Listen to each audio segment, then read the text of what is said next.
안녕하세요. 정성산TV입니다. 이번 소식은 지방법원 부장판사들끼리 자체 선거 통해 법원장을 뽑는 나라라는 소식입니다. 지방법원 부장판사들끼리 자체 선거 통해 법원장을 뽑는 나라. 김명수 대법원장은 사법제도가 근본적으로 문제가 있음을 보여주었다. 1987년 민주화 이후 이런 제도적 결함에도 불구하고 역대 대법원장들이 적절히 사법제도를 운영하려 노력해왔지만 김명수는 그동안의 좋은 관행을 모두 깨고 사법농단 수준으로 망쳐놓았다. 가장 근본적 문제는 법관 인사제도다. 대통령이 임명하는 대법원장이 아무런 제약도 없이 제왕적 인사권을 행사할 수 있는 구조이기 때문이다. 국회 동의를 받는다 하지만 집권 여당이 다수이고 거수기 역할을 하는 상황이면 아무 소용없다. 판사들이 자기들 마음대로 법원장을 선출하고 서울중앙지법 형사합의부 재판장이나 영장전담판사를 코드 인사로 앉혀놓는다면 공정한 재판을 과연 담보할 수 있을까? 대법원장이 판사 인사권을 갖는 것은 매우 후진적인 제도다. 선진국은 예외 없이 대법원장의 인사권 대신 헌법과 법률에 근거를 둔 독립위원회가 행사한다. 프랑스는 헌법기구인 최고사법평의회와 독립기구인 사법관 승진위원과 판사와 검사의 인사를 담당한다. 위원회 구성은 당연직과 각 직급별 사법관들이 선출한 각 직급별 대표로 이루어지고 그 명단은 관보에 게재된다. 좌파 우파 사법관 노조 대표도 참여하고 역시 명단은 관보에 게재된다. 최고사법평의회와 사법관 승진위원회는 매년 활동 보고서를 상세히 작성하여 의회에 제출하고 국민에게 전부 공개한다. 판사와 검사 모두 최고위직 1급 사법관, 2급 사법관으로 계급이 나뉘어져 있고 각 직급별 사법관이 담당할 수 있는 보직이 법률로 정해져 있다. 아무리 근무연한이 길어도 실력 없는 사법관은 2급에서 1급으로 최고위직으로 승진할 수 없다. 3년마다 고등법원장, 고등검사장이 근무평정을 하고 당사자인 판사와 검사에게 통지의 이의제기 기회를 준다. 우리는 판사나 검사 모두 임용만 되면 이후에는 아무리 능력과 자질이 부족하거나 업무 실적이 떨어져도 이를 견제할 방법이 없다. 근무평정이나 인사가 모두 불투명하게 밀실에서 이루어진다. 재임용 제도가 있다 하지만 무용지물로 전락한 지 오래고 극단적으로 판사 65세, 검사 63세 정년 때까지 독립성 보장이라는 이름으로 철밥통처럼 고액연봉과 높은 직급을 보장받으며 지낼 수 있는 구조다. 사시 부활 여부가 중요한 게 아니다. 사법의 질을 높이기 위해 판사, 검사를 어떻게 선발하고 교육하고 평가하며 독립에 상응하는 책임과 역할을 어떻게 담보할 것인가 근본적인 진단을 통해 대대적인 사법개혁을 하지 않으면 안 된다. 실력 있는 고등법원 부장판사들은 뒷전이고 지방법원 부장판사들이 자체 선거를 통해 법원장으로 임명되는 나라는 내가 아는 선진국에서는 없다. 정권교체 후 많은 개혁과제가 있겠지만 김명수가 망쳐놓은 사법부와 사법제도의 정상화와 선진화 또한 미룰 수 없는 개혁과제다. 고법서만 13명 집단사직, 판사들 엑소더스, 김명수 대법에 무슨 일이? 직장을 잃어버린 느낌입니다. 내가 알던 법원이 맞나 싶습니다. 수장은 승진 걱정 없는 근무 환경을 만들어주겠다며 큰 소리를 치는데 정작 판사들은 집단으로 조직을 떠나고 있습니다. 지난달 25일 있었던 법관 정기 인사를 두고 많은 판사들이 허탈감을 토로했다. 서울고법 판사 10명을 비롯해 고법 판사 13명이 한꺼번에 사표를 냈기 때문이다. 법원 안팎에선 올해도 작년과 마찬가지로 80명이 넘는 판사들이 법원을 나갈 것이란 소문이 파다하다. 최근 대법원 재판의 실무 중추인력인 재판연구관 5명의 집단사직에 이어 고법 판사 13명의 사직이 알려지자 법원 안팎에서는 김명수 대법원장의 인사 대참사라는 이야기가 나온다. 고법 판사는 차관급인 고법 부장판사와 함께 2심 사건을 심리하며 판결문 작성 및 법리 검토 등을 맡는 재판 핵심 인력이다.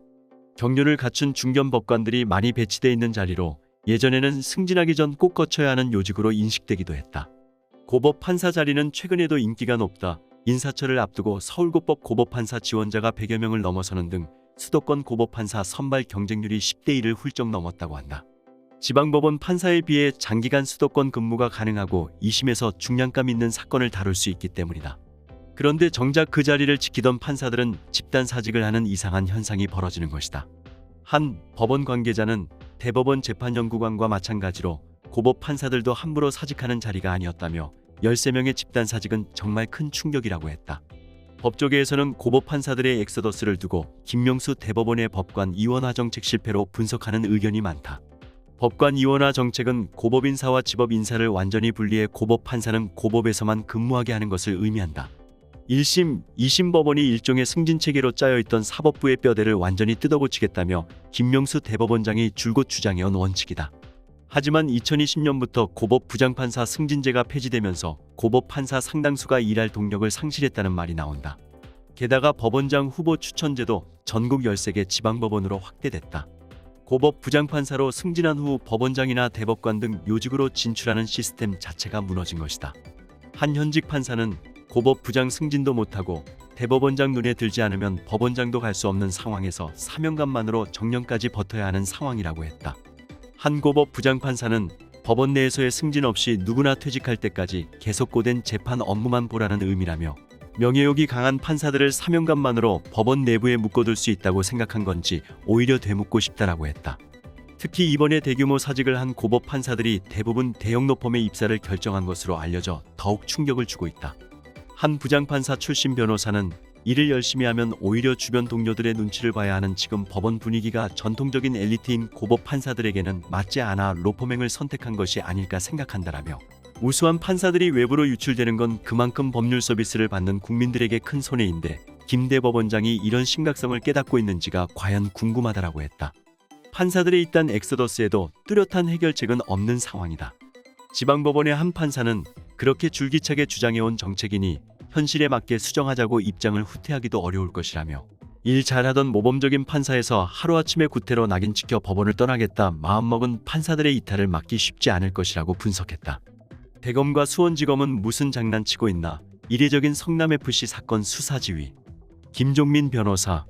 대검과 수원지검이 무슨 장난질을 치는 것인가? 성남지청의 성남FC 후원금 사건 재수사 지휘를 수원지검 부장회의를 거쳐서 했다는 것은 검찰 수사지휘 체계에 없는 일이다. 필자는 순천지청장과 홍성지청장으로 근무할 때 단 한 번도 광주지검이나 대전지검의 수사지휘를 받은 적이 없다. 대검에 보고할 때 지검과 고검에 함께 보고만 했을 뿐이다.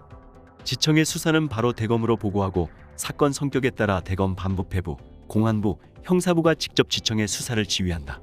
그 지휘를 위해 대검의 각 부장이 검사장으로 임명되어 있고 각 부의 부장검사급 과장이 있으며 각 과의 검찰연구관으로 고참 평검사가 근무한다. 성남FC 사건 같은 경우는 대검 반부패부 소관이고 반부패부 검찰연구관이 성남지청의 보고를 받고 검토한 뒤 과장과 반부패부장을 거쳐 대검 차장, 검찰총장에게 보고하고 최종적으로 검찰총장이 사건을 직접 지휘한다. 그 과정에서 성남지청은 수원지검과 수원고검의 보고만 할 뿐 지휘를 받지는 않는다. 대검이 직접 지휘하는데 지검과 고검이 중간에 끼어 지휘한다면 지휘 체계의 혼선이 벌어지기 때문이다. 이런 방식으로 수십 년간 검찰의 주요 사건 수사 지휘가 이루어져 왔는데 수원지검이 부장회의를 거쳐 성남지청의 성남FC 사건을 지휘했다고? 수원지검은 자기들 사건 수사하고 처리하기에도 허덕인다. 수원지검 산하지청만 성남지청, 안양지청, 안산지청, 평택지청, 여주지청이 있는데 성남과 안산은 규모가 지검 수준의 대규모청이다. 그 때문에 지검은 산하지청 사건을 부장회의를 거쳐 지휘할 수 없고 지금까지 지휘한 적도 없다. 극히 이례적인 이런 수사지휘가 이루어진 이유가 궁금하다. 김호수 총장의 면피와 대검이 책임지지 않으려는 꼼수라는 강한 의심이 든다. 만에 하나 박은정 성남지청장의 성남FC 사건 뭉개기가 처음부터 끝까지 김호수 총장과 대검 반부패부의 지휘에 따라 이루어진 것인데 뒤늦게 문제가 되니 사실을 은폐하고 자기 모순에 빠지지 않으려고 대검이 아닌 수원지검에서 성남지청을 지휘하는 형식을 취해 김호수와 대검이 빠져나가려고 잔머리를 굴린 것은 아닌가. 만약 그렇다면 김호수와 대검은 국민 앞에 씻을 수 없는 죄를 지은 것이고 형사상 처벌을 비롯해 모든 책임을 져야 할 것이다. 김호수 총장은 왜 총장 자리에 앉아 있는가? 일선 수사를 지휘하지 않을 거면 당장 대검 조직을 대폭 축소하고 일선으로 대검 근무검사들을 모두 내려보내라. 김호수 총장이 왜 이런 장난질을 쳤는지 반드시 밝혀야 한다. 똑바로 총장 노릇할 자신 없으면 국가 세금 축내지 말고 당장 사표 쓰고 떠나라. 수원지검과 성남지청도 성남FC 사건 수사를 비롯한 이재명의 권력형 부패를 철저히 수사해야 할 것이고 조금이라도 은폐 축소 수사를 한다면 수사팀 전원이 감옥 갈 각오를 해야 할 것이다. 김호수, 박은정 성남FC 수사 무마 의혹, 공수처의 고발. 박하영 성남지청 차장검사의 사표 문제로 촉발된 성남FC 후원금 수사 무마 의혹 사건이 고위공직자 범죄수사처로 가게 됐다. 수사 무마 의혹 당사자인 박은정 성남지청장과 지난해 수사팀의 금융정보분석원 금융자료 요청을 반려하는 과정에 개입한 의혹을 받는 김호수 검찰총장이 공수처에 고발됐기 때문이다. 3일 한반도 인권과 통일을 위한 변호사 모임은 김호수 검찰총장, 이정수 서울중앙지검장, 김태훈 서울중앙지검 4차장 검사, 박은정 수원지검 성남지청장 등을 직무유기죄 및 직권남용죄로 공수처에 고발한다고 밝혔다.